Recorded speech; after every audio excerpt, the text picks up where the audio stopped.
Thank you for tuning in to the best parenting show on the internet, Post Daily Dose. It's the Post. It's the Post.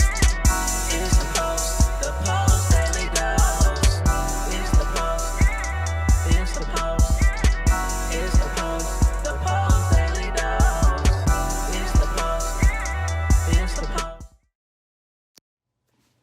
Hey there, Post+Institute. This is Kristi Saul, the co-founder, coming at you live with the best little parenting show on the internet.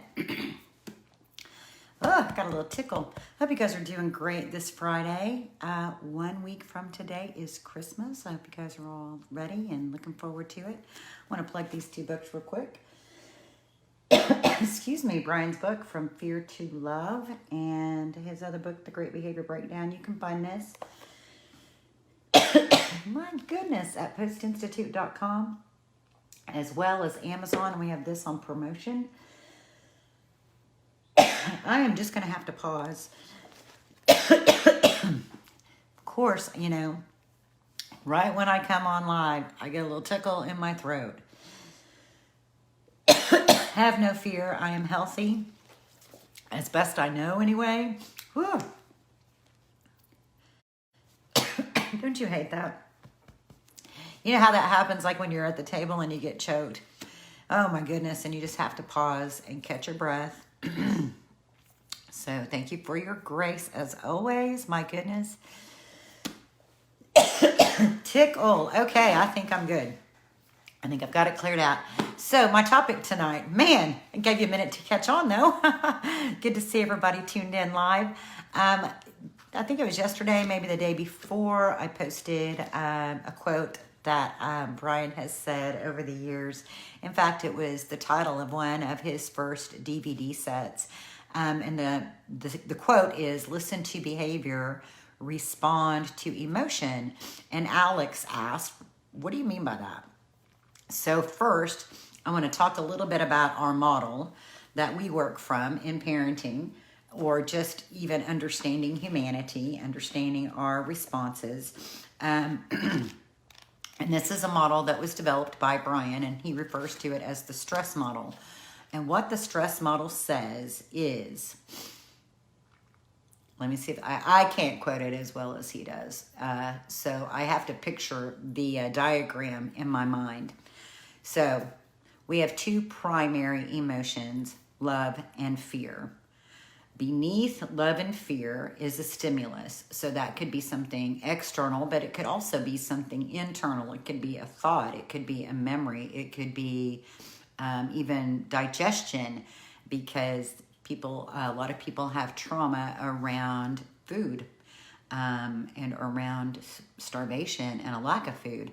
And so we have a stimulus, and we either respond to that stimulus from a place of love or a place of fear. And then above that is behavior. So we have stimulus, feelings, and then behavior.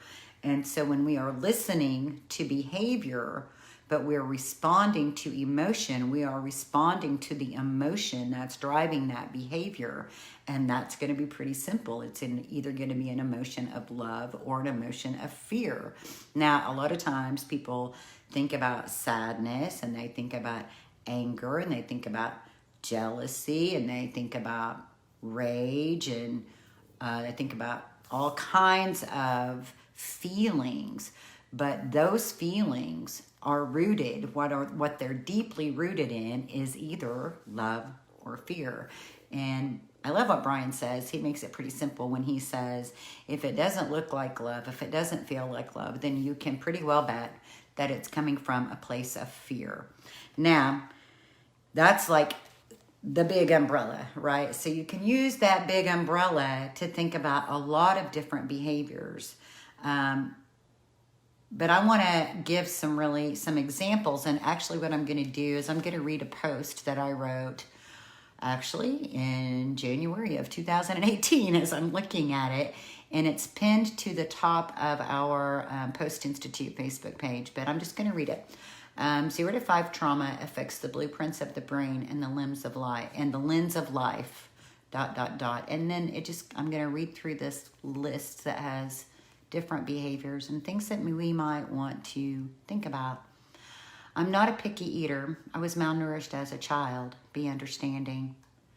I'm not a liar. I was beaten for writing on the walls when my parents were high. Be understanding. I'm not promiscuous. An adult was playing with my privates since I was 3.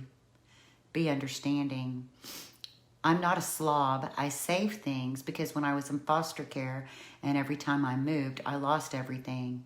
Be understanding. I'm not defiant. I've been in charge of my life and my siblings since I was 4.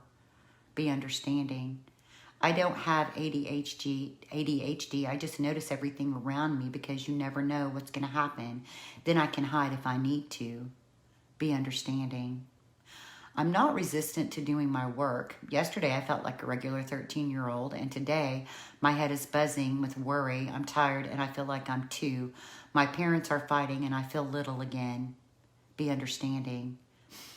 I don't have bad hygiene. I grew up without toilet paper. Most of the time we didn't have warm water. Be understanding. I'm not oppositional. My mom smoked meth while she was pregnant. It changed my brain in a way that doctors don't even understand yet. Be understanding. I don't hate you. I'm 10 and I've been in 12 different foster homes. I don't even know you and I'm not sure I even know me. Be understanding. I'm not cutting myself just for attention. I have a pain so deep I'm trying to understand it. Be understanding. So the point of that post is to demonstrate lots of different behaviors that children who come from tough places demonstrate. And possible roots, possible things. These are not absolutes. Actually, everything that's written in here, though, are things that I've actually seen, stories that I've actually heard. There could be other stories. There could be other root causes that brought the fear into play.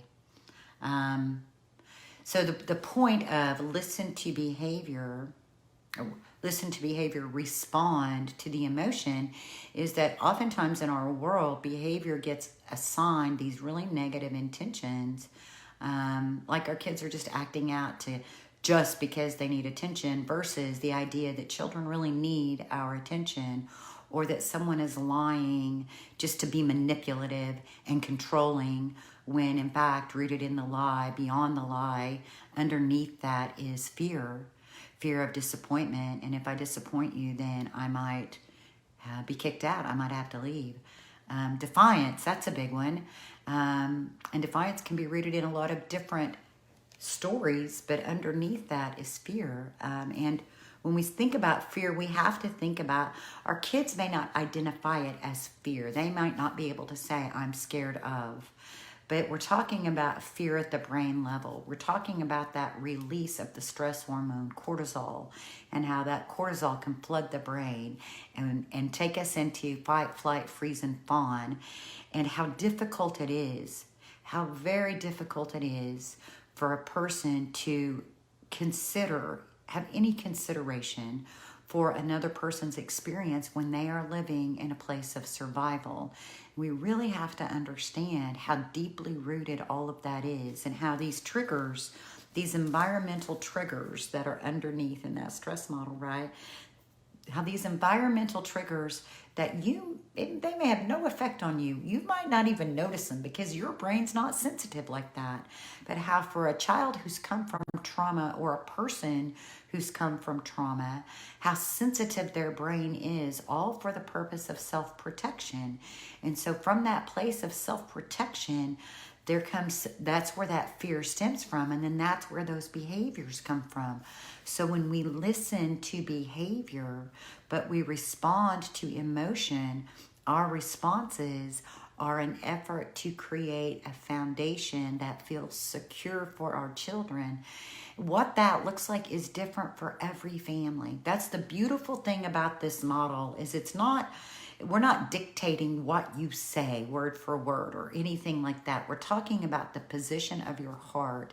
And when you have this understanding in your heart, it creates so much space for you and your child to get into relationship.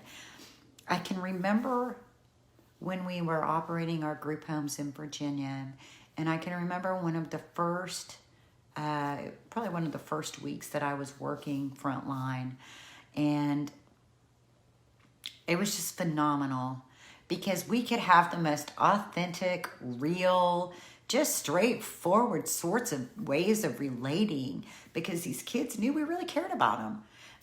We had policies that said, we're not going to restrain you. We're not going to put our hands on you. We're not going to keep points. This isn't about that. We're going to do everything we can to help you feel successful. And we understand that most of those kids had literally been in treatment centers for years and years. They had no real clue how to manage their emotions. That when you're in a treatment center and you have an emotional outburst, thinking about the stress model, right? There's not really any understanding about that. You get restrained and your medications get upped, and they use chemical restraints to help manage external managing of the emotions. So there's no development of the internal locus of control. And so knowing that with these teenagers coming in and having their first experiences in years since they were like little children. And so it was our job to help them get used to being in the world again and handling the stimulation and handling their emotions as they came up. And because they really understood and believed how much we cared about them, we could just be like really direct and straight up and loving and have these great conversations. And it was so incredible. It was such an incredible experience. And, I had a conversation with a young man who is in the program that Brian's operating up in California. And he said to me, this is like nothing else I've ever experienced. He said, I have so much anxiety. I came here with so much anxiety, and now I feel it going away. I feel it just reducing because I know that I'm heard, that people are really listening to what I'm saying. And even when my words can't say it, it's just like they just know. And I'll tell you, that is such a beautiful compliment from a teenager. Michelle said, thank you for sharing. Sometimes we need a reminder of their trauma. Yeah, we do. We get so busy just living life. And it's a beautiful thing that we can just, have so many moments of just living life. But as Brian reminds us, never, ever underestimate the influence of trauma. I think, that's why I love the books so much. This one is really my favorite. I keep bringing it up and I keep talking about it. But what I really love about it is it's written in such simple terms, and it's written in a way that can always help bring us back to this place of understanding and remembering. And the chapters are really short, like literally 3-4 pages. And at the back of every chapter, there's this place that has bullet points. And, Michelle, follow our Facebook page if you're not already, because every day we're trying to equip you. Every day we want to try to build you all up in some way, because what parents do in the day in and day out, that's where the real healing happens. You all are amazing. We have so much appreciation for what you guys do in your families, for the efforts that you put in to create healing. And, I want you guys to know that, this model, if you saw Brian in action, you would just be cracking up. If you saw, and how I apply this model really depends on who I'm talking to, the child, and kind of what their language is. And so, I say I'm bilingual because, if I need to talk a little street, I'll talk a little street. If that's the language you hear and that's the language you understand, then, I'll speak whatever language I need to so that we can be in relationship. So it's not like we're all sitting around being like, little monk gurus in perfect harmony, it's just being very human, being raw, being human, being vulnerable. And, sometimes I lose my cool, but I know when I lose my cool, I understand that it really has more to do with me. It has more to do with my own fears, my fears of, am I good enough? my fear of, oh my God, if we're late, what's going to happen? And they're going to think I'm a bad parent. And, when I knew this was going to be my topic tonight, I actually pulled this book out. This is an oldie, but a goodie. In the back, the pictures on the back, look how cute. Look how cute young Brian is. And look, Heather Forbes. If you don't know Heather Forbes, she is amazing. But what this book does is really cool because it takes some very, very common behaviors that children demonstrate, and it compares the traditional view to a new view, to a view based in the stress model. And it can really help us understand how strong the dominant story is. And stepping outside of the dominant story also means stepping outside of our own blueprints, because most of us experienced blueprints of parenting that didn't have this level of understanding and compassion. And so, we really understand that, what we're asking or what we're teaching is new. What we're asking and teaching parents is outside of what you've experienced. And because of that, it takes a lot of repetition. Our learning processes are the same as our children. It's repetition. And when you combine repetition with emotional impact, then you have these experiences that really stick. And so I hope that you guys have emotional experiences in your house where you get to apply this model. Like Brian says, those difficult moments are really incredible opportunities to create healing and to build a relationship with your child that's really founded in safety and security in a way that they are desperately craving. And so I just want to make sure I let you guys know, we know this isn't easy. This is not easy stuff. So hang in there, When the days are rough, try to keep them gentle. Try to keep them as simple as you can. Take time for yourself. Try to fill your cup. I know, with quarantine, it can be hard to find ways to fill your cup, but hopefully by now you've come up with some little solutions that can help you continue to stay grounded, to be able to stay rooted in love, to continue to strive to build those sort of relationships where your children really know that you've got their back. That may not mean we always are in agreement, but they know that you're on their side and that you're never going to give up on them. And so thank you guys for tuning in. Amber, it's great to see you. Carrie, thanks for saying hello. I love seeing you on every night. It's just so awesome. I hope one day we actually get to meet. That would be really cool, wouldn't it? So I'm going to close tonight by reminding you what Brian tells us, that in any given moment we have two choices. We can act out of those same blueprints in the stress model of stress, fear, and overwhelm. Or we can take 1 to 2 to 3 deep breaths.